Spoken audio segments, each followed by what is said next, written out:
Denver Broncos dropped week 2 of the NFL preseason against the San Francisco 49ers. But how did Russell Wilson, Javonte Williams, and the Broncos starters look in their limited action? Who stood out and much more? Well, you're going to get that on today's brand new episode, Locked On Broncos, our post-game report. You are Locked On Broncos, your daily Denver Broncos podcast. Part of the Locked On Podcast Network. Your team every day. The Denver Broncos dropped to 0-2 in the NFL preseason, but the Broncos offense had some pieces that they can build on ahead of the NFL regular season. We'll break down all the action on today's brand new episode, Locked On Broncos, your daily Denver Broncos podcast, part of the Locked On Podcast Network, your team every day. Thank you so much to everybody in Broncos Country for tuning in, making us your first listen of the day every single day, and a special shout out to all the everydayers out there. Make sure you subscribe or follow for free on YouTube or wherever you get your podcasts so you never miss out on a day's worth of Broncos news, content, coverage, analysis, post-game reaction, and more. You get that here every single day, all year long. This podcast is brought to you by BetterHelp. If you're thinking of starting therapy, give BetterHelp a try. Visit BetterHelp.com/LockedOn today to get 10% off your first month. I'm your host, as always, Cody Roark, Broncos reporter for Mile High Sports. Joined alongside, as always, by my co-host, Sayre Bedinger, site expert, PronTheOrange.com. Sayre, unfortunately, 0-2 for the Broncos here in the preseason. And while Sean Payton has acknowledged and has said that he does not like losing, he was a little bit more cheery in the postgame press conference, saying that there were a lot of things that the team did well that he feels like they can build on here. And first off, I think we have to talk about it. How did Russell Wilson, Javonte Williams, and the starters look in the limited action that they saw in Saturday's preseason game against the 49ers and their starters minus Nick Bosa? That's right. Let's start off by talking about the man of the hour, I guess, right? Javonte Williams, who first game back since that ACL injury against I almost called them the Oakland Raiders, Cody, my goodness. It's still fresh on the brain. The Las Vegas Raiders last year in October. So this was really, really encouraging, in my opinion. We talked about it on this show. What do we want to see from Javonte? Well, we'd love to see him dragging the entire Baltimore Ravens defense like he did, or the 49ers in this case, like he did once upon a time. We'd love to see him making angry runs, but really what we wanted to see from Javonte was just being himself out there, being able to go out and do everything, right? From catching passes to carrying the rock to pass protection. I feel like we saw him do a little bit of everything, and it looked like the goal was get him involved as much as possible, as quickly as possible. So Sean Payton clearly just ripping off that Band-Aid, not messing around, not saying, hey, we're gonna run like a scripted offense here for this first drive. No, the first drive was all about Javonte Williams. Get him involved, let him get hit, let him go out there and do his thing. And I thought he looked really good, Cody, especially after he dropped that screen. That screen pass, by the way, he might have still been running if he had caught it. It was really well designed, in my opinion, but did drop that pass. But I thought he looked really good overall in his return to the field. Well, and the very next play, Russell Wilson goes right back to him, right? Kind of uses his mobility to escape some pressure, throws it to Javonte for a 12-yard catch. He finished the game with 7 total touches, whether it's, through the air reception-wise or on the ground rushing-wise. It was good to see him go and make some plays there. And look, he took a couple of hard shots, like Fred Warner and Hufanga are heat-seeking missiles the way that they play on the defensive side of the ball. I felt like it was a good test, right? And look, I wonder if the conversation would be different, right? If the Broncos' first-team offense was facing the second-team defense for San Francisco, if people said, well, it was against these guys. I think for them to do a little bit of that against the starting defense there, minus, as we said, Nick Bosa, obviously he's a tremendous difference maker for them.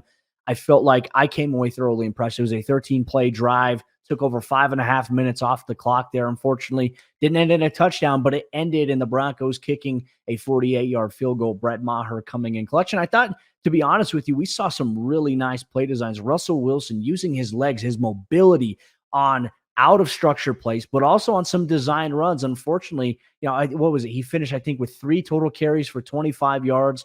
He had 1 carry that was called back. I think it was a 16-yard rushing play and a design keeper.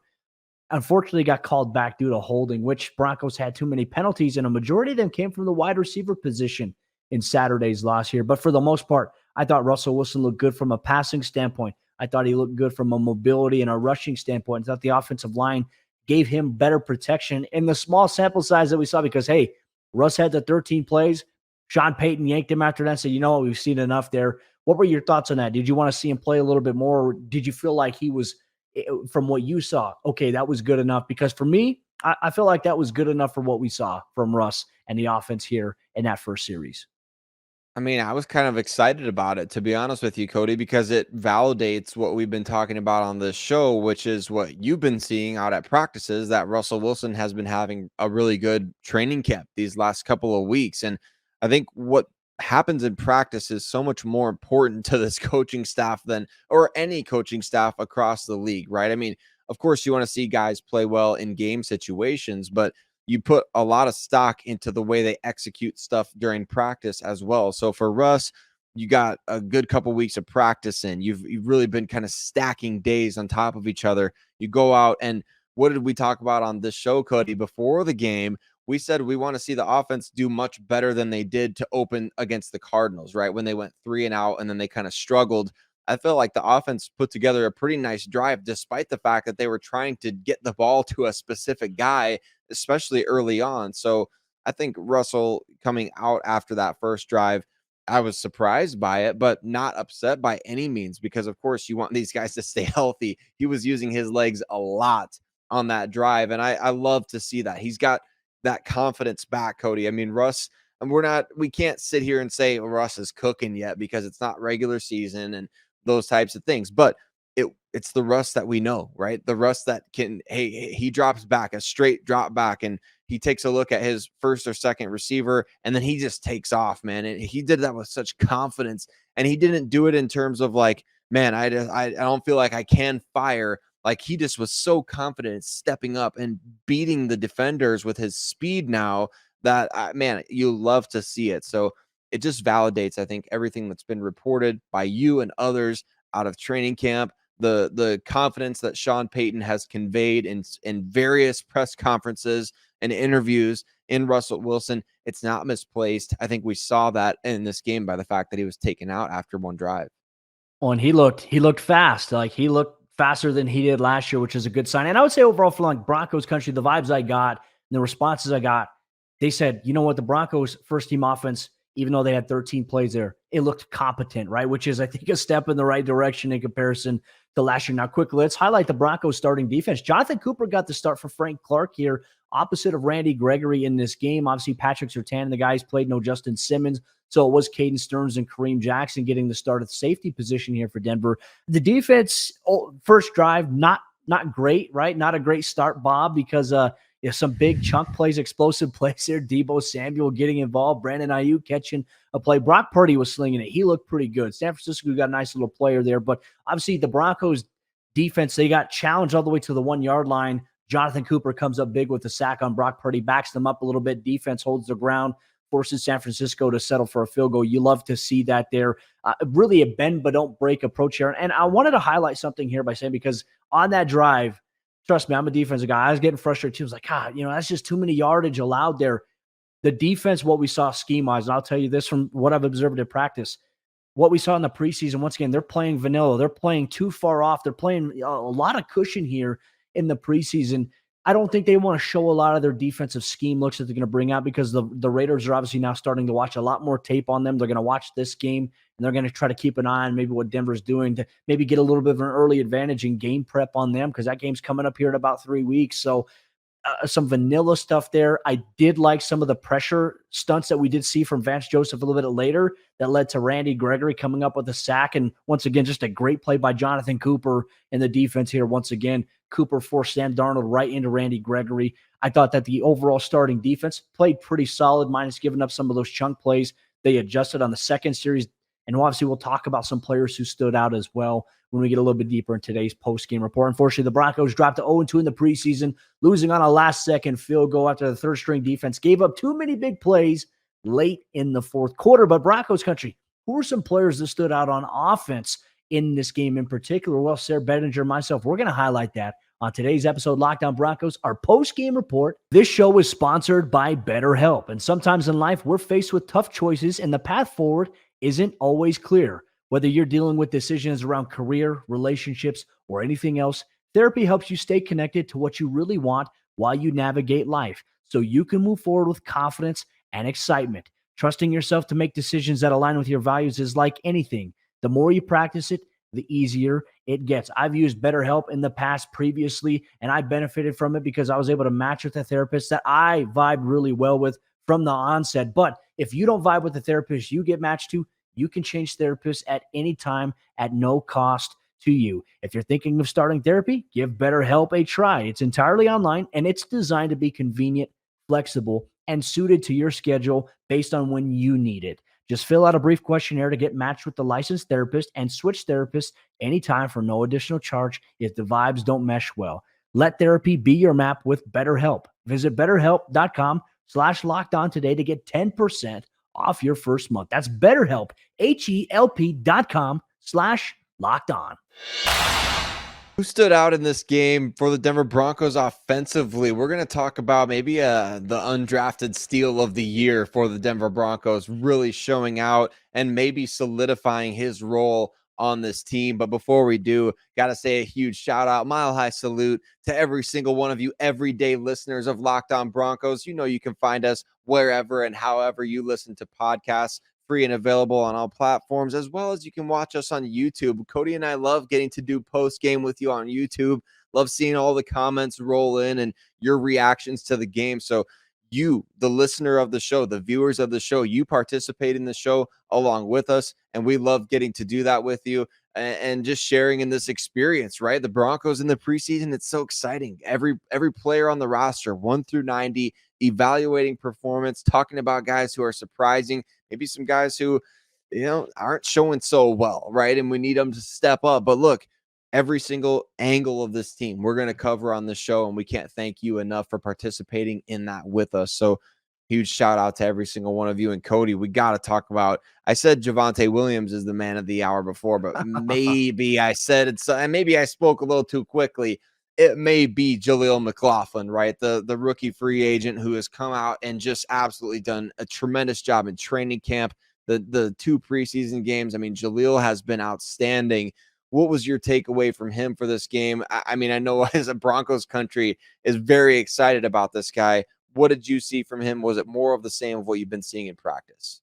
Everything that we saw in practice and a little bit more sprinkled into that mix there. And look, this is what I've wanted Broncos fans to see that haven't been able to attend practice. Like, we just watched this guy and he's just breaking off big run after big run. Not only is he contributing in the rushing game, but he's in the receiving game, the special team side of things. I mean, for example, he opened things up a little bit for the Broncos offense with a 46-yard kick return there. And then Tony Jones Jr. after that springs off a 43-yard run down the right side.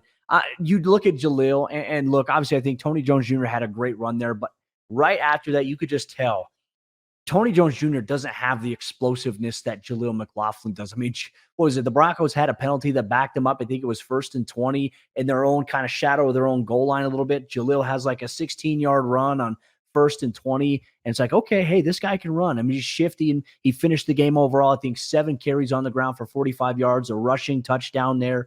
Really set up after that Tony Jones Jr. run. But he also had a catch out of the backfield that he took 9 yards for a touchdown. 2 touchdowns on the evening for Jaleel. But just, Sayre, he looks every bit of the part. Like, you look at when he's on the field, there's just something different about him. And what is it? It's his speed. You see his ball carrier vision. These are things we've been harping home here on this podcast from training camp, from OTAs and mini camp a little bit back in the spring. And he's doing it in games. And I'm in agreement with my man Ryan Harris on the 9 News broadcast. I thought to myself, okay, after this game, there's no way you can let Jaleel McLaughlin hit waivers. Like, if you want, as you go through roster cuts, which next week that'll approach after they play the LA Rams, there's no way Jaleel's going to make it through waivers, I think, before being picked up by another team.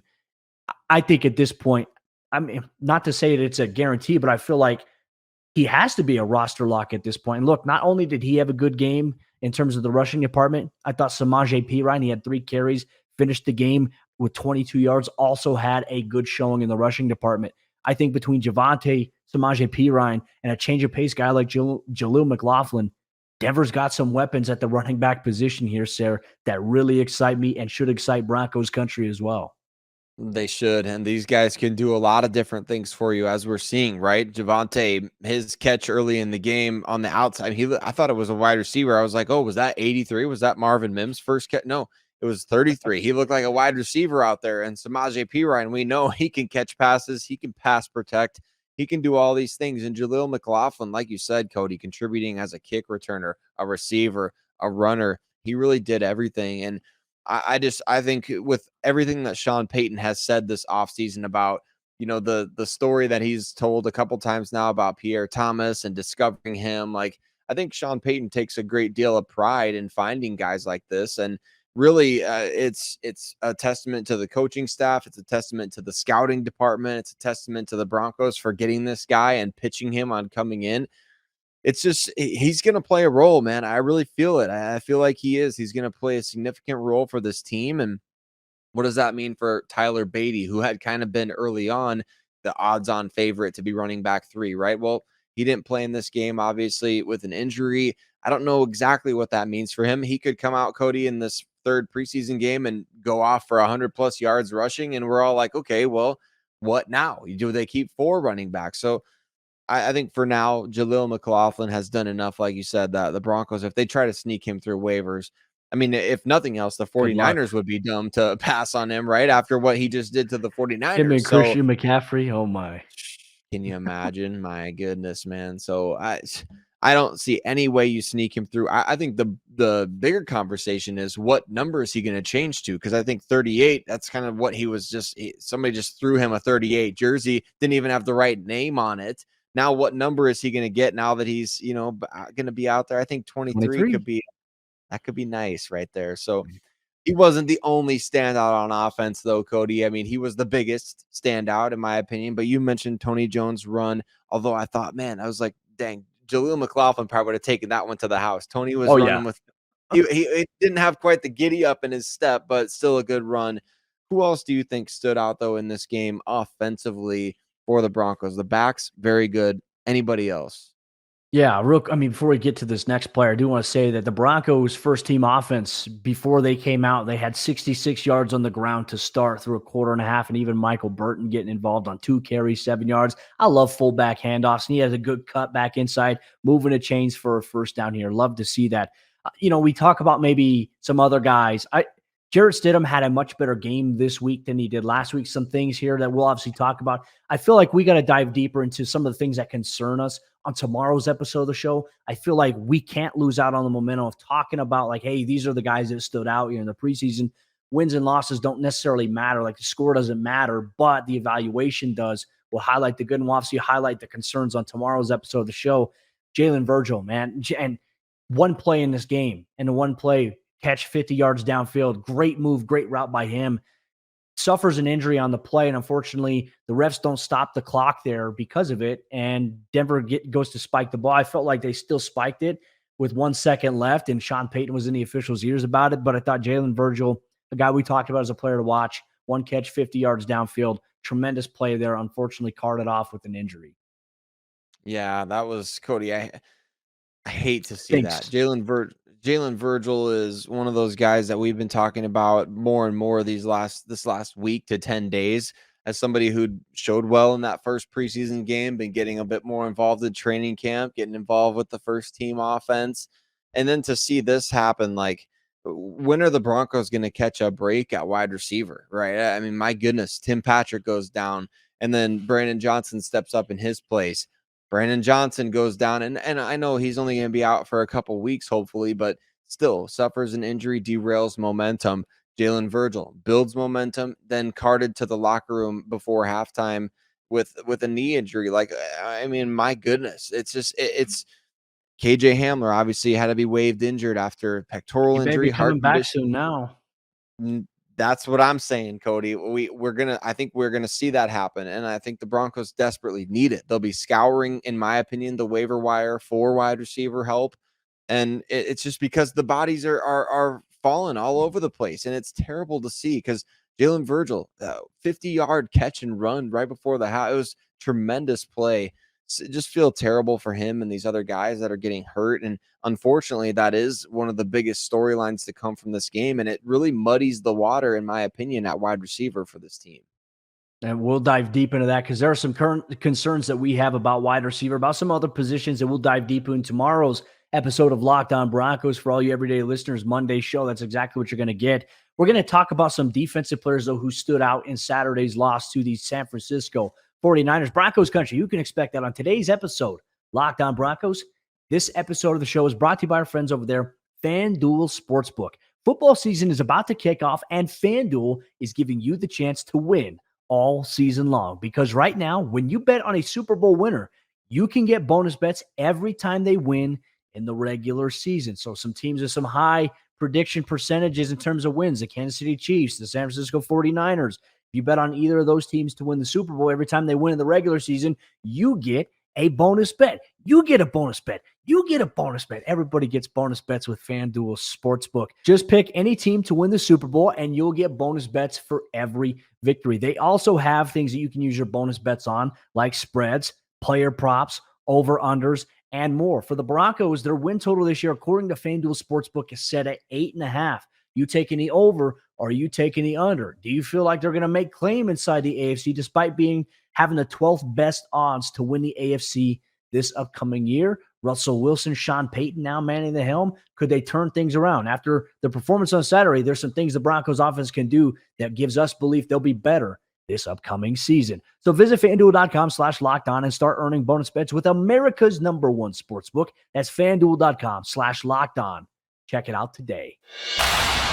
Who are some players on the defensive side of the ball that stood out in the Denver Broncos loss in week 2 of the NFL preseason against the San Francisco 49ers? Several players made a strong case to make the roster, while some other players struggle. We'll dive deep into that on Monday's episode of the show. We'll highlight the performance players on today's post-game report here. But real quick, just wanted to say thank you so much to everybody in Broncos Country. Thanks for taking time out of your day or your evening to listen to us wherever you get your podcasts or to watch us on YouTube. If you're watching there, make sure you like the video, comment for the algorithm, engage with other members in Broncos Country. Sayre, on the defensive side of the ball, we talked about early on in the first team defense, a little bit of a bend not break. They gave up some yardage there, but obviously held the 49ers to limited points there. Deebo Samuel only had 2 catches on the evening and limited action there. And I think overall, the defense, I felt like played pretty well for the most part. Now, I think a lot of that, people are going to hear me say that, and they're like, what are you talking about? The third team defense, I feel like, is a reason to wash away the comment and the compliment that I just gave the Broncos defense. It was weird to me because the first team defense and the second team defense, I thought they played pretty well.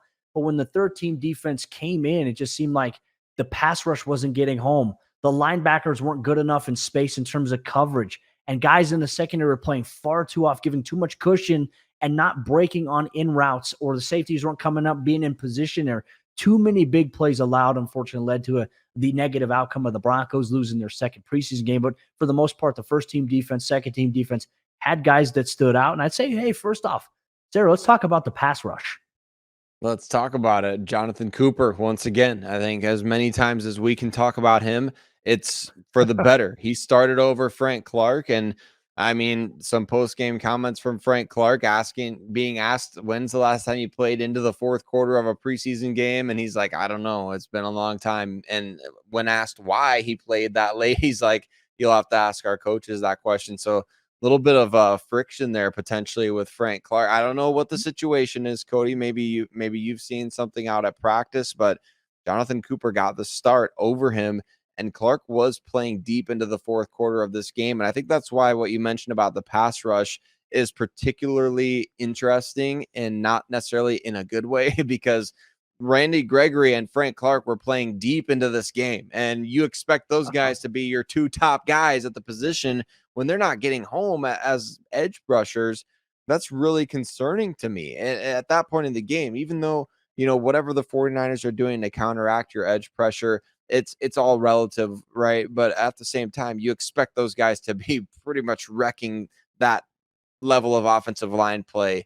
And I don't necessarily see that. I guess maybe we'll have to rewatch the game and find out, but kind of a bit of a concern there from 2 of your top guys, the fact that they were playing deep in this game. I would say I'm probably not as much concerned about Randy Gregory as I am maybe a little bit with Frank Clark. Randy Gregory obviously finished the game with a sack. I thought early on, I feel like he and Jonathan Cooper actually mesh really well together. And I think there's something we could dive deeper into this week here on the show, I think, as things go on. But I think we could see a real situation where Frank Clark comes off the bench, is in a rotation role with Nick Bonito, and you have Jonathan Cooper who gets the star here because of, I think, the longer projected value to the team. Clark's obviously on a one-year deal, veteran guy. Cooper is an ascending guy. I feel like can become a star here in the NFL as a pass rusher there. We talk about those guys there. I think that overall their pressure rate combined with Zach Allen, I thought the defense in the second quarter did a pretty good job here. I want to kind of shift gears here a little bit, though, because look, we saw Nick Bonito do some things really well. I even thought Christopher Allen had some good sample size. Like there's still some, I think, pass rush moves he can work on. He was solid, but Denver just didn't get enough from Marcus Haynes or Thomas Incoom in this game either here for the Broncos defense. But can we talk about Elijah Garcia here 2 weeks in a row, 2 big plays? Now, obviously, last week, two sacks overall. This week, an interception off of a tip pass. And hey, going back and watching replay, highly athletic play. He stood out. He's making a strong claim, and then we'll get into some defensive backs afterward. Right. I love Elijah Garcia and his ascent here lately, Cody. I mean, obviously, he's a big dude at 6'5", 300 pounds. He showed off the length diving for that ball. What's up with there's something in the water there for the D line. You got the best hands in the league, Shelby Harris. And then he passed the torch to Sean Williams, who had some ridiculous interceptions. And now maybe Elijah Garcia is that guy, Cody, to carry on the tradition of defensive linemen with great hands out there. I guess we'll find out what happens when the roster finally comes out. But I was impressed by him. I was impressed by Drew Sanders, Cody, really the rookie out of Arkansas, making a big impact. I've noticed in the comment section a lot of times people are asking, how's he looking in practice? How's he looked, in the games and things like that? People want to know about Drew Sanders, and rightfully so, because this guy, he made plays. I was making a point to watch for number 41 in this game, Cody. He made plays on special teams. He made plays in coverage. He was rushing the quarterback. He was all over the place, and he was playing instinctively. Almost had an interception out there on a ball that was thrown right at him, but he broke on it pretty nicely. He actually broke on it too good. He overran where the ball was going. So I thought just great stuff from Drew Sanders in this game. He looks primed to have some type of role in the regular season, and we know Vance Joseph, he said they've got some stuff planned for him in the fall that we're not seeing right now. We had a team high 6 tackles in the Broncos loss on Saturday to the 49ers. He's a guy that just flies to wherever the football is. He's going to get gradually better as time goes on. Shifting to defensive backs now, who stood out? He's Sayre Bassey, 2 weeks in a row. He's come away with an interception. He finished the game with 2 tackles against the 49ers, but his interception came with him playing safety. As we had talked about, Sayre, he's been getting some reps on the back end there, especially with some of the injuries at the position. Bassey right here is proving he's going to be a roster lock. Special teams versatility, being able to play safety, playing in the nickel, starting there for K1 Williams in this game. Some other guys, Damari Mathis, I thought had a pretty terrific game in terms of having a pass breakup, being really good in terms of fitting in coverage. He also had a forced fumble. Unfortunately, Denver did not recover there. So love to see that from the second-year cornerback. Got to give a special shout out here to Fabian Moreau. Obviously, as the Broncos' third-string defense struggled, didn't see him in getting any corner reps during this game, which was a little odd to me, unless he came in the second with the second team defense. I have to go back and watch there. But for me, it's you look at a guy like Tremont Smith, who's just unfortunately not having a very good showing at cornerback here in preseason, getting burnt on some big plays.